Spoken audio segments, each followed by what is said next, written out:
Oh my gosh, we finally have soil over in these Birdies beds. I've gotten a few things transplanted, but I wanted to bring you along while I planted up a little bit more and show you what's growing on. It took a lot of planning. It may not look like much planning, but we moved beds in and moved beds out and finally decided it would be really good to have these two here. I've got a cattle panel pinched in between.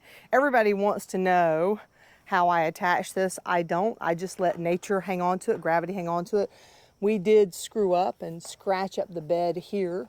We weren't paying attention, but just some scratches. I'm not worried about that. But so if you're going to do this and pinch it between the beds, if you're worried about scratches, maybe put something to protect it first. That's on me. We literally scrape metal against metal. So that's not something Birdies did. But over here, it's almost June. We can still plant in Florida. I'm going to be putting in these Royal Burgundy beans over in this bed. Over here, believe it or not, I have some okra saved from before. I'm going to plant okra along this edge, and it's going to get a little bit tall. And what I am hoping is it will create some shade, because this way is due west, and that way is due east, and so that will get us some shade for that hot afternoon sun, hopefully on the tomatoes that are planted in here. And then the tomatoes, of course, are going to grow up on this trellis. We've seen all that before. I've got some tomatoes back there that I waited way too long to get planted. They are not looking great at the moment. But then over here in the cedar bed, I've already started up some sweet potatoes. I am literally taking the vines from over there, popping them in, covering them up and watering them. And I've also taken some slips I have here.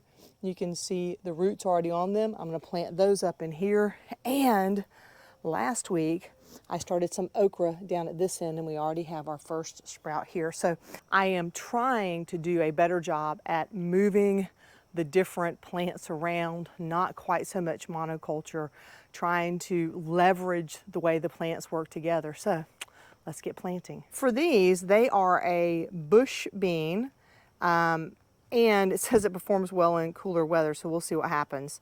The optimal planting temperature for germination is 75 to 95. We're in that range right now. But they're saying the plant spacing is just 4 inches. So I am literally going to just make a little hedge right here at the end and really fill it in tight.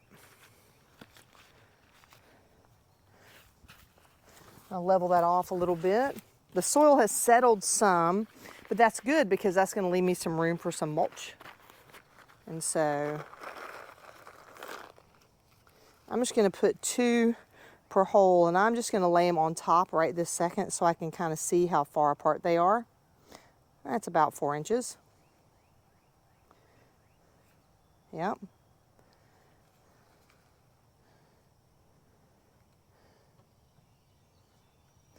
And the reason I am putting 2 per hole is to give myself double the chance of getting something to germinate.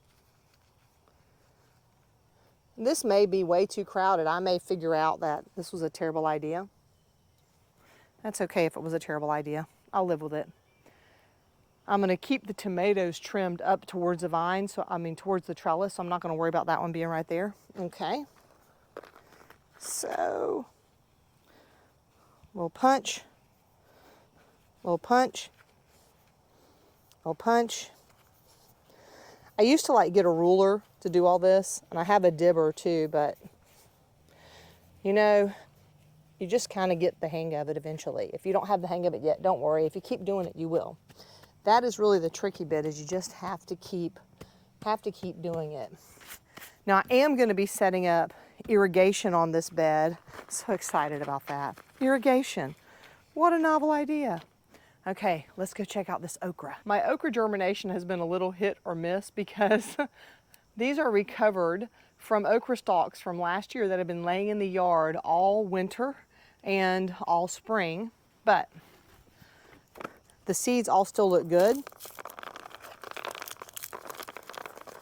And if you're growing okra once, pretty much you can have okra forever. You can kind of see how many seeds from just one okra pod there. So This is plenty, more than plenty to plant up around the whole yard, honestly. And I'm going to plant them about a foot apart, a little bit from the edge, from either side. And these are about a 1/2 inch down.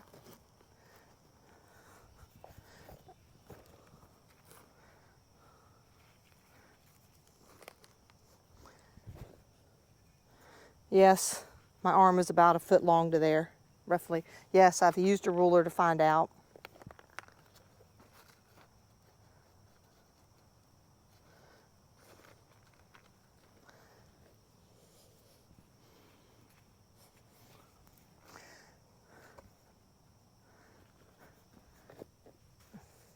I'll put the last one right there. And we got the tomatoes going that way. We can go one more. What I have discovered with okra in the past, I would not plant enough of it. And so when the okra would come on, there would never be enough to cook a good mess of okra. And so I am making sure I have okra all around the yard. This is my fourth planting of okra. I've been doing it sort of in succession, hoping to begin to get it flowing in. And by the time it starts growing strong, I'm gonna have plenty to eat. Now for the sweet potatoes, because I am popping vines over that way, I'm gonna put these in over here. And I'm just starting a few today, and I may start some more later. But you can see, this is probably, I don't know, probably been in water for 3 days. And that's more than enough to go ahead and get those planted up. And you do it, I'm doing it before the roots start browning while they're still nice and white. In the past, I've made the mistake of just forgetting things on the patio, so it's a new goal of mine to not forget stuff. I just bury it up to all the roots that I can. So kind of, I lay in it in a trench, sort of the way that you would a tomato, and I kind of go the opposite direction so it has some room to grow out. Put that there, prop that side up, pull that over, done. And just repeat that along and along.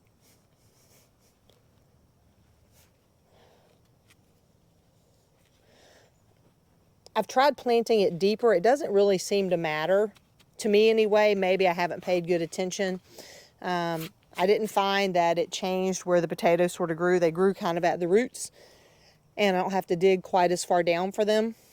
But test for yourself, figure it out. I have gotten to where I can grow sweet potatoes pretty well, you know, but I'm just putting this a few inches below the ground.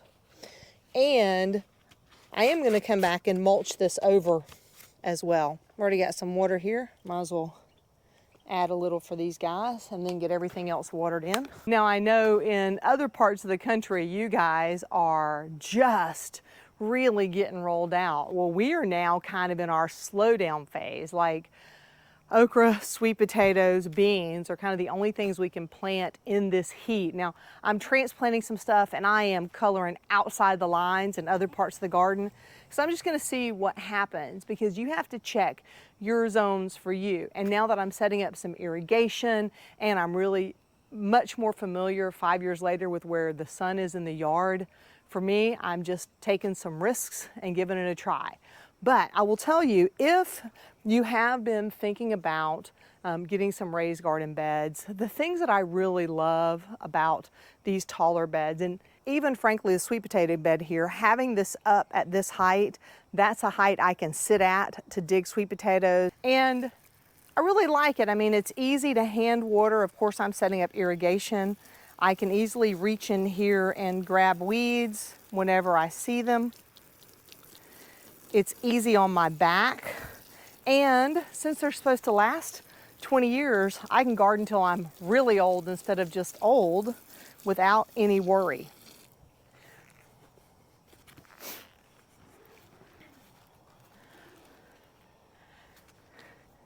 And if you're catching this video before the end of Memorial Day weekend, over at Epic Gardening, they actually have a sale on the Birdies beds and lots of other stuff. So the Birdies beds, you don't have to buy 3 to get 1 free. It's just 25% off any bed in stock. They also have discounts on tools and seeds and even their new cedar line garden bed. I am an affiliate for Epic Gardening. I will receive a small commission if you choose to make a purchase through my link, michelleinthemeadow.com/epic. That helps support the work in the channel and helps me bring products to you that maybe you would like to use in your garden too. But if it is right for you, then check that sale out. 25% off is quite the deal.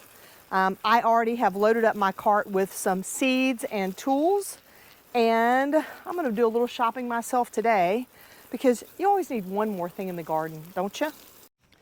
Gotta remember to get these watered in well.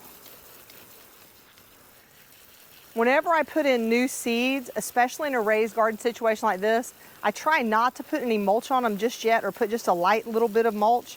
I don't want to affect the seeds popping up. But I have learned on the other side of the garden, there were some beans still in the ground and they're under 6 inches of mulch. They didn't care. They didn't care at all. If you've been watching the channel for a while, you know that I'm in the middle of a garden makeover. Don't worry, it'll still be imperfect because I'm the one in charge. I'm just trying to get it cleaned up a little bit better around here. But if you want to see that full makeover video when it's done, I'm going to post it right up here. Until next time, my friends, remember to drink plenty of water, wear that high quality sunscreen, and as always, have a fantastic day.